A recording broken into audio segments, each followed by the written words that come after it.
mungkin kita pernah rame sama orang, pernah clash, pernah sakit hati, pernah baper.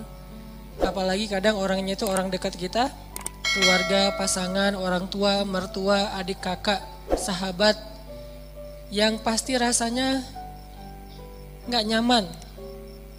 Kita tuh nggak pengen lama-lama diam-diaman, pasti kayak gitu. Cuman kok nggak ada kekuatan ya untuk bisa memulai bicara duluan, mungkin nyapa duluan, atau senyum duluan, atau say hi duluan, ngejapri duluan. Kok nggak ada kekuatan kayak gitu? Yang terjadi justru kita kayak pasif nungguin dan berharap dia duluan yang nyapa kita. Diam-diam sebetulnya berharap, tapi nggak pengen kita yang duluan. Nah, ini namanya ego nih. Hati kita secara jujur sebetulnya pengennya udah deh nggak usah gini-gini amat, nggak usah diam-diaman terus.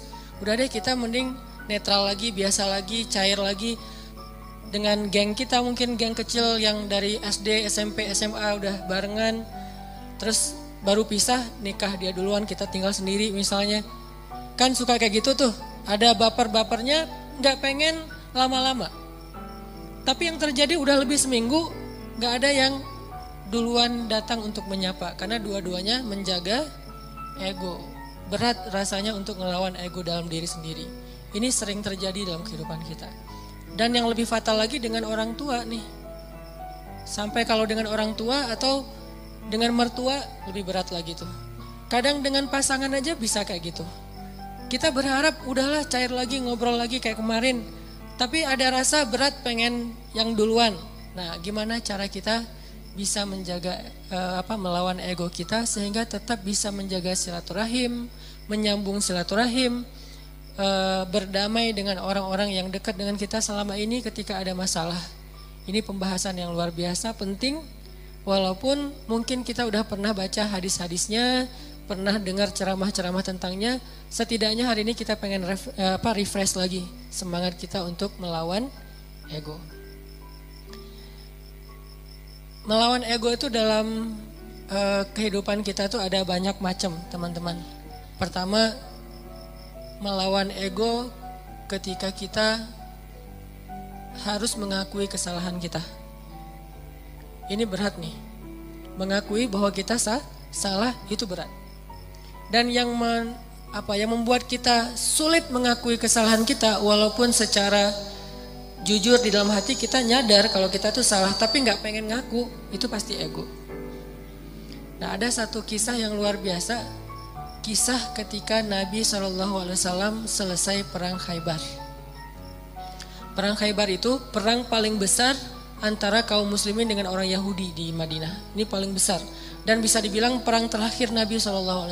Setelah itu udah kayak gak ada lagi perang-perang yang sulit. Ini perang Khaybar. Perang Khaybar, setelah selesai perang, ada beberapa tawanan perang. Salah satunya adalah calon istri Nabi, orang Yahudi. Siapa namanya?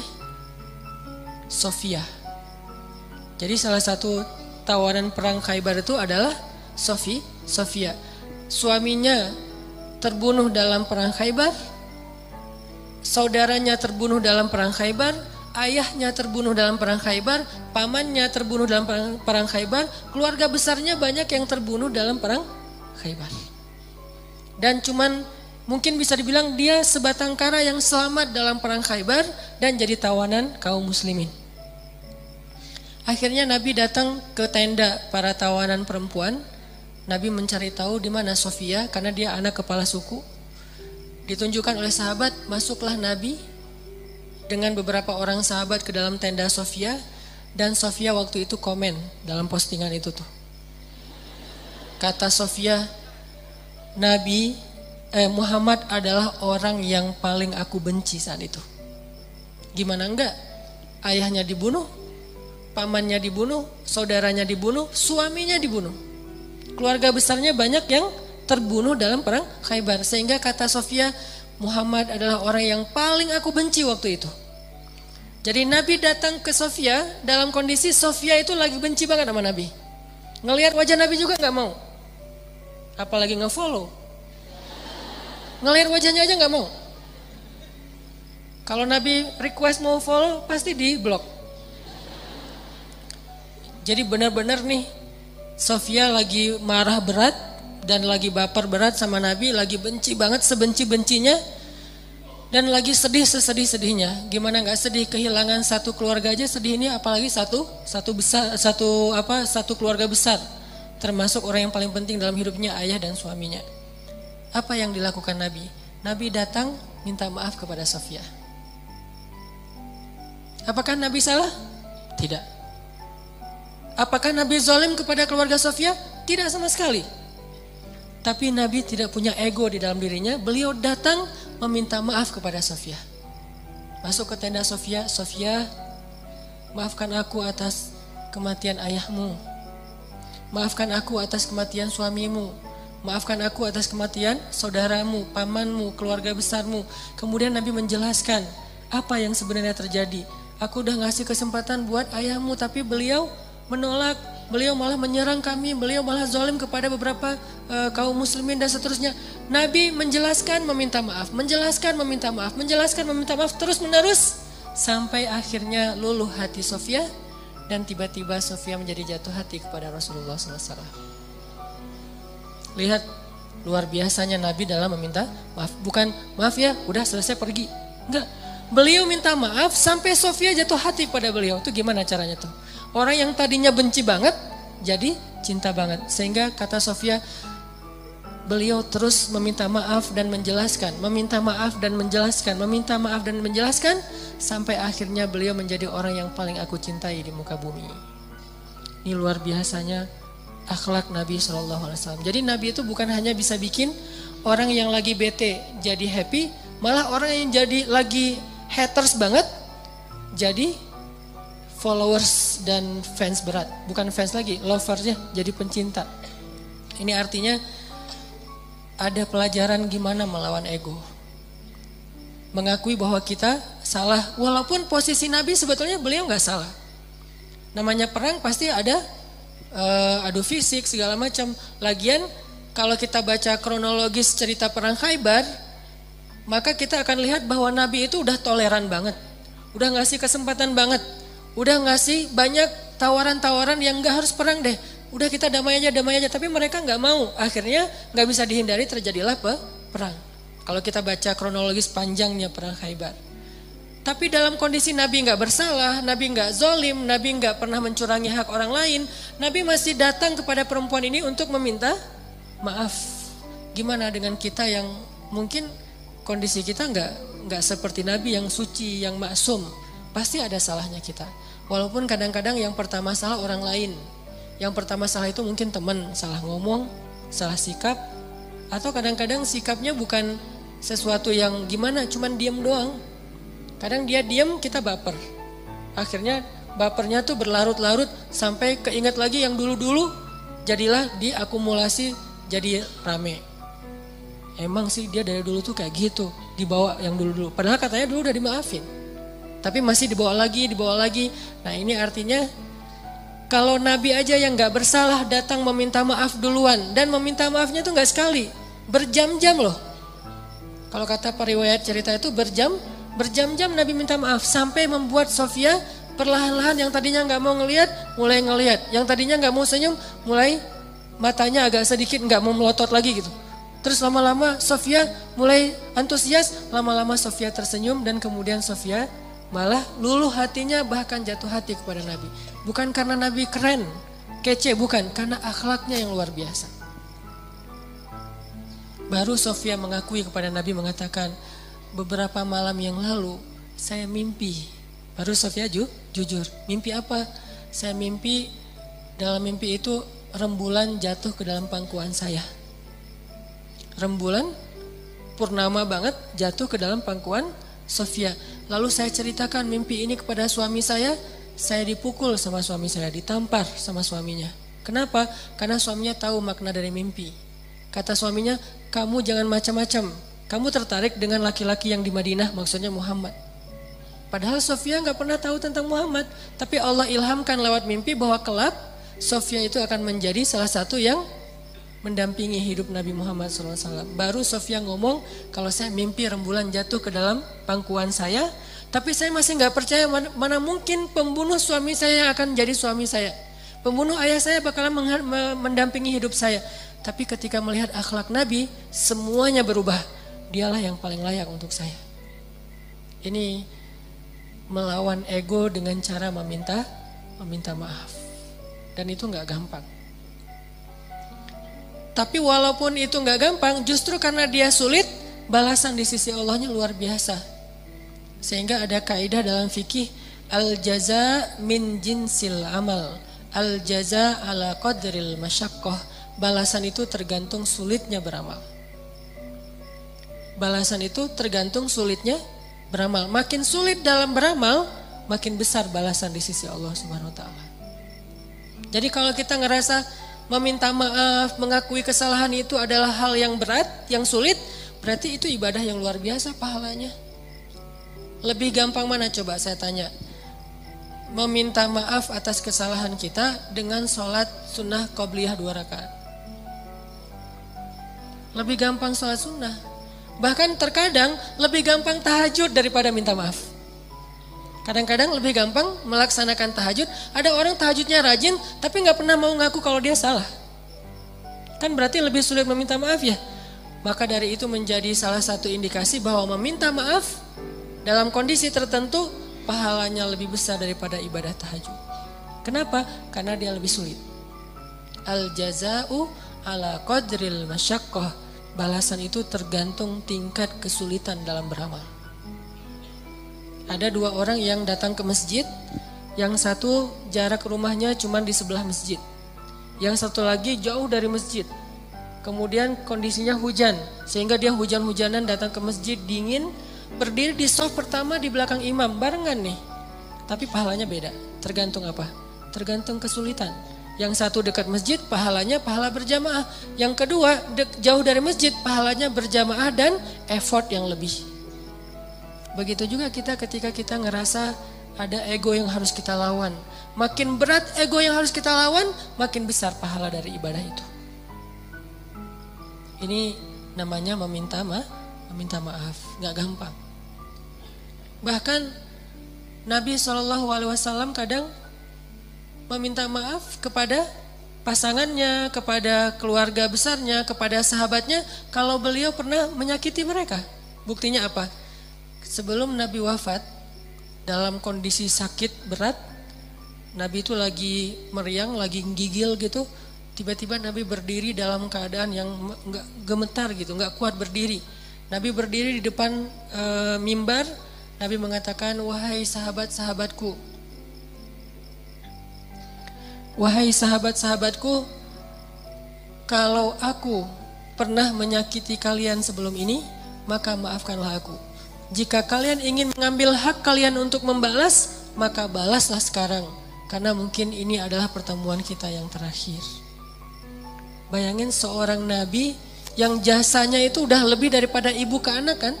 Jasa ibu ke anak masih kalah dengan jasa nabi kepada umatnya. Kalau ibu ke anak jasanya apa? Mengandung, melahirkan, menyusui, membesarkan. Kalau jasa nabi bukan cuma di dunia, tapi juga di akhirat. Nabi itu paling berjasa dalam hidup kita, bahkan lebih daripada orang tua kita. Orang tua kita nanti di akhirat ninggalin kita loh. Begitu bangkit dari kubur, semuanya jalan sendiri-sendiri. Bahkan kalau kita dikuburin satu kuburan dengan pasangan kita, cinta sejati nih pengen satu kuburan berdua, nanti begitu bangkit tetap aja nggak saling menolong, bahkan saling meninggalkan. Kenal nggak? Kenal. Jadi pas kita bangkit dari kubur, baru dihidupkan kembali, kita ngeliat ke sebelah, ada dia di sebelah. Itu pasangan kita banget tuh, bahkan bukan mantan, emang dia istri kita atau suami kita, nggak ada dendam gitu, masih ada rasa kasih sayang gitu. Bangkit dari kubur ngelihat pasangan kita, sama sekali kita nggak mikirin untuk menolong dia, pergi aja sendiri. Dia juga gitu pergi sendiri. Yauma yafirrul mar'u min akhih wa ummihi wa abih wa sahibatihi wa bani likulli imri'in minhum yauma idzin sya'nun yughni. Hari ketika seorang ibu ayah meninggalkan anaknya, ketika istri suami meninggalkan pasangannya, ketika adik kakak meninggalkan saudaranya, ketika sahabat karib meninggalkan sahabatnya, setiap orang sibuk hanya dengan urusannya sendiri-sendiri. Cuman satu orang yang hari itu peduli kepada kita. Bukan ayah kita, Bukan ibu kita, bukan istri kita, bukan suami kita, bukan guru kita, bukan sahabat kita. Bukan geng SD kita. Bukan teman satu grup sama kita. Bukan siapapun. Terus siapa? Rasulullah SAW. Cuma Nabi yang paling sibuk di hari itu. Nyari-nyari kita, terus minta ke Allah, ya Allah selamatkan dia. Nyari lagi, ya Allah selamatkan dia. Terus saja sepanjang waktu. Jadi Nabi itu orang yang paling berjasa. Jadi walaupun kalaupun beliau pernah menyakiti, ya sudah hak beliau untuk dimaafin. Kecil kesalahan beliau kalau pernah pun menyakiti sahabat dibandingkan dengan jasa yang sangat besar. Dan gak mungkin juga Nabi sengaja menyakiti, pasti gak sengaja. Tapi dalam kondisi kayak gitu Nabi masih minta maaf, bayangin. Seorang Rasul, utusan Allah, kekasih Allah, minta maaf kepada umatnya. Terus siapa? Kita sebagai suami harus merasa ego meminta maaf kepada istri. Apakah kita lebih mulia daripada Rasulullah? Siapa kita sebagai istri merasa ego meminta maaf kepada suami? Apakah kita lebih mulia daripada Rasulullah? Meminta maaf kepada orang tua, meminta maaf kepada anak, meminta maaf kepada mertua, teman dan seterusnya. Apakah kita lebih mulia daripada Rasulullah yang udah sempurna? Tapi beliau tetap meminta maaf kepada umatnya. Nabi berdiri dalam keadaan susah payah. Padahal Nabi kalau pengen minta maaf bisa aja mention aja lah, gak usah harus ketemu orangnya kan ya. Tinggal add siapa minta maaf ya, udah. Nabi bisa telepon, Nabi bisa japri, Nabi bisa ngutus orang, kasih tahu ke dia saya minta maaf. Atau suruh ngumumin sama kayak Abu Bakar gitu. Abu Bakar berdiri di atas mimbar, wahai kaum muslimin, Rasulullah lagi sakit keras. Beliau berpesan minta maaf kalau ada salah kepada kita semuanya. Bisa kan? Tapi saking seriusnya Nabi minta maaf, beliau dalam keadaan sangat lemah dan itu sakit yang membuat beliau wafat loh. Berarti sakit keras banget nih. Tapi beliau sempat-sempatin untuk berdiri di atas mimbar dalam keadaan gemetar dan mengatakan, maafkanlah aku wahai kaum muslimin, wahai sahabat-sahabatku. Dan kalau kalian sulit menerima permintaan maaf, maka balaslah sesuai dengan hak kalian. Nabi siap dibalas. Dan itu jujur dari Rasulullah. Tiba-tiba seorang sahabat yang kita tahu Ukasyah berdiri mengatakan, ya Rasulullah, saya akan mengambil kisos. Para sahabat semuanya kaget. Ukasyah kok tega banget sama Nabi. Nggak ngelihat Nabi lagi sakit keras. Dan itu kekasih mereka semua. Mereka lebih mencintai Nabi daripada orang tuanya, daripada pasangannya. Makanya ada istilah bi abi wa ummi anta ya Rasulullah. Engkau lebih kami cintai dari semuanya ya Rasulullah. Tiba-tiba Ukasyah bilang, ya Rasulullah, saya menuntut kisos. Karena dulu Rasulullah pernah mencambuk punggung saya ketika sedang mengendarai onta, nggak sengaja kena pas ngangkat kayak cambukan gitu untuk ini onta, kena Ukasyah. Nabi langsung meminta dipapah untuk turun dari mimbarnya, wahai Ukasyah, ambillah hakmu. Sama sekali nggak berubah wajah Nabi, sama sekali Nabi itu nggak merasa Ukasyah, ya sih, cuman nggak gitu-gitu amat kali, kan saya lagi sakit, nggak. Ukasyah, kamu nggak ngelihat nih wajah saya pucat kayak gini, Ukasyah tega banget sih sama aku. Nggak sama sekali nih Rasulullah, tulus banget minta maaf. Kalau kita kan kayak minta maaf tuh basa-basi ya. Minta maaf dengan harapan dia juga ngakuin kalau kesalahan dia lebih banyak gitu. Agak-agak kurang tulus sih, modus banget kalau kita. Kalau Rasulullah itu tuh tulus banget. Begitu Ukasyah minta kisos, nah Rasulullah turun dan Rasulullah bilang tolong ambilkan cemeti untuk Ukasyah. Diambilkan oleh sahabat. Terus Ukasyah pegang itu, kata Ukasyah, ya Rasulullah, waktu itu saya nggak pakai baju. Nabi pakai baju tebal karena beliau lagi meriang. Kata Ukasyah, waktu itu saya nggak pakai baju. Nabi langsung membuka baju beliau. Nggak pakai baju sama sekali. Kata sahabat, ya Rasulullah, biar saya aja yang ganti engkau. Ya Ukasyah, aku aja yang ganti Rasulullah. Kalau kamu mau tambahin aja 10 kali lipat. Tapi jangan Rasulullah, kami aja yang ganti Rasulullah. Banyak yang jadi relawan pengen gantiin posisi Nabi, Abu Bakar, Umar, semuanya pengen gantiin. Ukasyah diam dan Nabi mengatakan, tidak. Itu adalah kewajiban aku untuk Ukasyah. Itu hak Ukasyah. Minggir. Pada minggir semuanya. Nangis sahabat. Melihat Nabi diperlakukan gitu-gitu amat. Seandainya boleh tuh udah digebukin tuh Ukasyah. Cuman kan gak boleh. Karena itu hak Ukasyah ya. Pada sebel semuanya. Pokoknya habis ini kita unfollow semuanya. Di blok gak ada yang boleh ngomong sama Ukasyah.